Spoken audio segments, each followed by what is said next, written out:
Us INFJs, we tend to be like the the therapists in the group. Tapping into that childlike state when you're running helps you run faster, helps you run further. I've been craving Filipino sisig. I'm levitating, I'm literally levitating.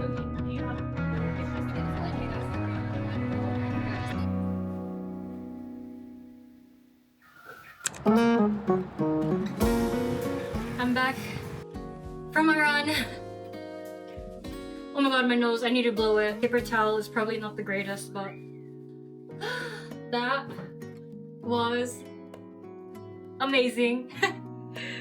I never thought I'd be saying that one day when it comes to running, because I'm telling you, before I got into running, I despised that. I did not like running at all. But the more I've been doing it and the more I've been improving, the more I've been loving the process. When you really push through something that's challenging for you, on the other side of it is such great rewards. Like, you feel amazing afterwards. And I feel like this sums up my running journey. Running is one of those activities where each day it's going to be different. Some days it's easy, some days are hard, some days you're on top of the world. Today was one of those days where I had a great run. Like, I felt so amazing. I felt like a kid again. I think one thing that's helped me with my runs is just imagining yourself running as a kid. When I'm out on my run, and when I'm just paying attention to the trees and the flowers and all the people, the dogs, the animals, the birds, I feel like a kid again. And tapping into that childlike state when you're running helps you run faster, helps you run further, because you're being more present. Also, it helps to have a mantra while you're running. Chanting a certain word or phrase or sentence really helps you push through it, and it helps your mind to focus on something. When I first started running and it was really hard for me, one thing I would chant is, "This is fucking easy." I'll channel my David Goggins. It was actually one of my first runs where I experienced my first runner's high. I ran, I think, 3Ks. All I kept chanting in my head was, "This is easy, this is effing easy." And I was like focusing on it. But it actually helped me so much. You don't have to say that, obviously, if you don't like curse words or swearing. I don't really... Well, sometimes I do swear, but not all the time. Anyways, I need to freshen up. Today I'm heading to a lecture, The Shadow in Jungian Psychology. So I'm really excited to attend. I've been reading a bit of Carl Jung's books and I've been resonating so deeply with his work. So I'm really excited for today's talk. The reason why I'm attending is because now that I'm really going deep in doing the inner work, I've been trying to educate myself a lot more in terms of what I need to understand about myself to become the person I want to be, and how I could show up better for myself so that it could trickle out into other areas of my life. There's this one quote that I came across by Carl Jung that is very, very, I feel like, so true. Unless you make the unconscious conscious, it'll direct your life and you will call it fate. So when I really reflected on that quote and reflected on my past experiences, my past friendships, relationships, how I showed up when I was younger, all the inner turmoil, and how my inner state was truly reflecting in the outer circumstances of my life, it was truly a moment where it really clicked for me. And even though it clicked, there's still aspects of it that I'm trying to understand. There have been many moments now that I've been practicing mindfulness and meditation in my life where I would see my shadow side coming out. Those moments of insecurity that come out, or those moments where you suppress certain things, I wonder if I'll walk out with more answers or with more questions. But knowing me, my personality, even when I have the answer in front of me, I'm always going to be asking questions. I'm always very curious about certain things. There have been plenty of times in my life where I caught myself hiding so many aspects of myself in fear of judgment. I remember there was an analogy I made a few years back where I was so in it. I felt like a balloon just floating in the wind with a string attached to it, and anyone could just hold on to that string and I'll just follow where they're going. So I never really trusted myself enough to go after what I wanted, and because I didn't know who I was just going out with the crowd, and it led me to really dangerous situations that weren't for my highest good. And at the end of the day, that was my fault. I was just so unsure of who I am. But that's part of the process of being human, discovering yourself, what your boundaries are. And sometimes you have to go through those experiences so you can really gain a deeper understanding of yourself and what you prefer What you don't prefer? I forgot I had a sponge, but whatever. My hands work just as fine. I've also noticed that I only show certain sides of myself to certain people. Now, I don't think that's necessarily a bad thing, because when you're in, let's say when you're in work, you're gonna show up as that business professional, you know? But I guess for me, I've noticed in myself is that if I am around people I genuinely do trust, that I know love me and care for me, I noticed that there's still inhibitions in me, like there's still stuff inside me that I'll try to reserve and hold back. That's part of recovering as a people pleaser, or when you grow up in an environment where it wasn't really safe to voice your concerns. I've always felt like I've been the listener in the friend group. I've always been the open ear for people. Maybe it's an INFJ thing. Us INFJs, we tend to be like the the therapists in the group. It just naturally happens. I don't know how, but if you're an INFJ, you know what I'm talking about. You'll just end up meeting strangers. I don't know how it happens. They just end up being open enough to share their life story, which I love. I love being an open ears for people. But for me, when it comes to me being able to express myself in that same kind of way, I kind of struggle with it, Even when I go to therapy, there are parts of me I struggle to open up about, even if it's a designated safe space, because I find that I'd much rather unpack it alone. But you could only go so far trying to do things alone. If my shadow could talk, I wonder what she would say. She'd probably be the biggest bully to me. Oh my god, that makes me sad. I need to pour more love into her, aka me. How do people do their makeup and talk to camera? Because I just get distracted. I forgot what I'm up to. Oh, I still got this part of my nose. Oops. I just do highlight, brows, lip balm, concealer, and that's it. That's all I do for my makeup. Let me finish all of this because I'm thinking way too hard again, and if I think too hard, I'll end up not finishing my makeup and I'll probably be late. The whole personality of man is indescribable. His consciousness can be described. His unconscious cannot be described, because the unconscious, as I must repeat myself, is always unconscious. I'm back. They still had an hour left for Q&A, but I was so hungry. I was like, I gotta go. I gotta eat. So I left, but the lecture itself was really good. I learned a lot of stuff. I've been craving Filipino sisig, so I'm gonna be making that today, a vegetarian version, because your girl's been vegetarian lately. Let's get to cooking.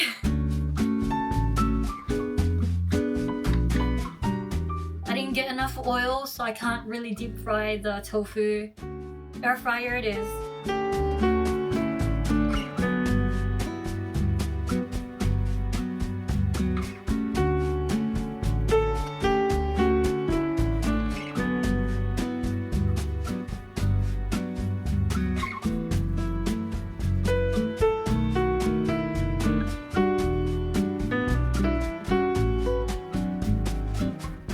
There's so many. They look so cute.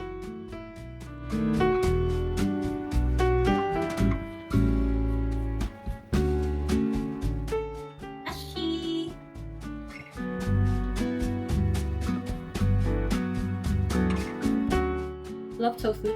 All the tofu's in here. You do spread it out evenly.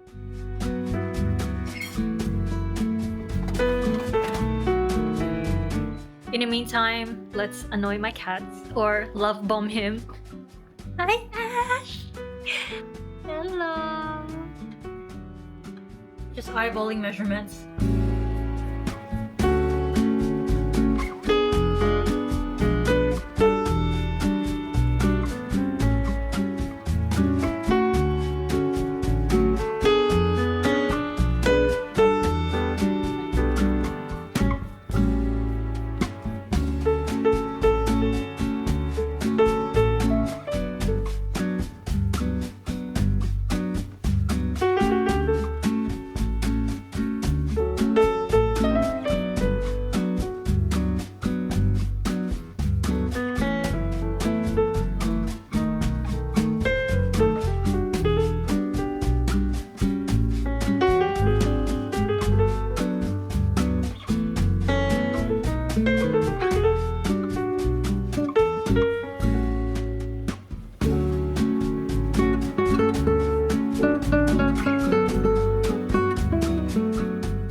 If I had green onions or spring onions, I'd sprinkle some on top. Also didn't add capsicum. I cook and I always forget certain ingredients, but I'm starving, that's all that matters. Also, this would be really nice with calamansi. I actually have some outside, but I can't be bothered like reaching and doing all of that. I just need to eat. Oh my gosh, I just need to eat. If you don't have calamansi, you can also use like lemon or lime juice. Squeeze on top. But let's see.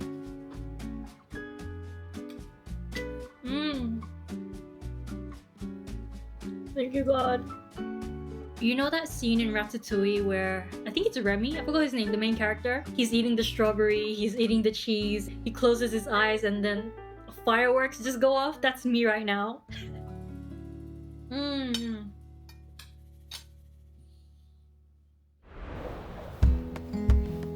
Ash, guess where I'm going? I'm going to a cat festival. Today is the day I've been waiting for, the cat festival. I'm so excited. I can't wait to see all the kitty cats.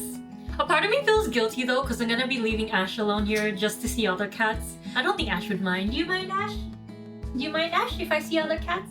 If I could bring him, I would, but I gotta travel a bit, and he's happy at home. The weather isn't the greatest. It's a bit dull and dark. It's been raining a bit, but I know once I get there, it's like sunshines and rainbows.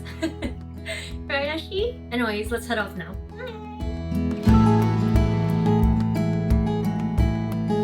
It's Ash. Oh my gosh, there's so many people here. I don't even know where to start. It's so funny because the advertisement that they used for this place is the same breed as Ash. British short hair, orange eyes, and gray fur. I feel bad for leaving Ash at home. I'll definitely get him a gift. Let's see what they have.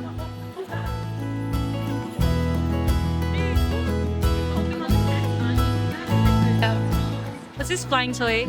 Flying toy? Yeah. Oh, okay. So which one would you like? I'll probably grab the pink one. Yeah.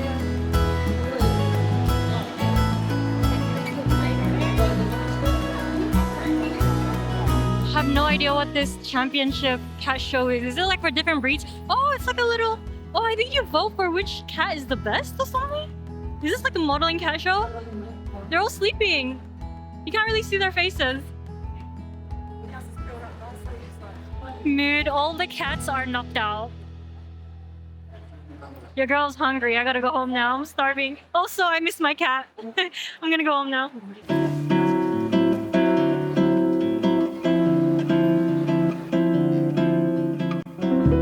I've been craving Indian food for the longest time. I tried cooking this dish at home, but I just couldn't do it. To make up for it, I'm gonna eat at this restaurant for today. I was contemplating between Chinese food or Indian food, but this wins. Let me see what they have. Okay, I think I know what I'm getting. Can't remember the names of the dishes, but I know this is chickpea curry. This is potatoes, green beans. This is cottage cheese. And dal.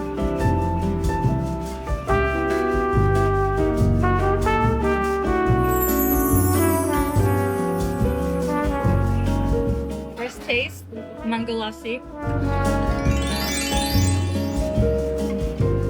I'm levitating, I'm literally levitating. Okay, I smashed out the meal, I'm so full. Last bite though is the dessert. This is actually one of my favorite desserts, this and ras malai. Oh my god, so sweet. I love it though. When I eat this, it reminds me of my childhood. Because I remember the first time I had this, my dad had a classmate. He was from India. He invited us to an Indian restaurant. And the first time he ordered this for me, it's burned in my memory because it tastes so freaking good.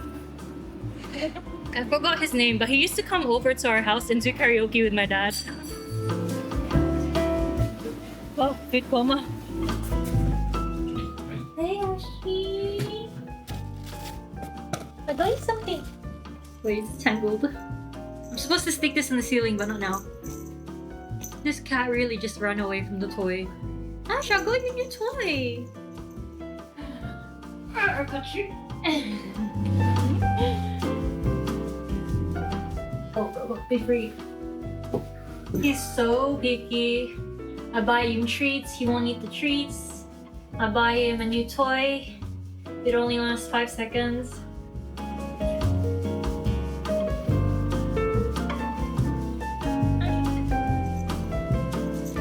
Just at the moment Ash started playing with the toy, thunder struck and he ran away from the toy and now he doesn't want to go back to it.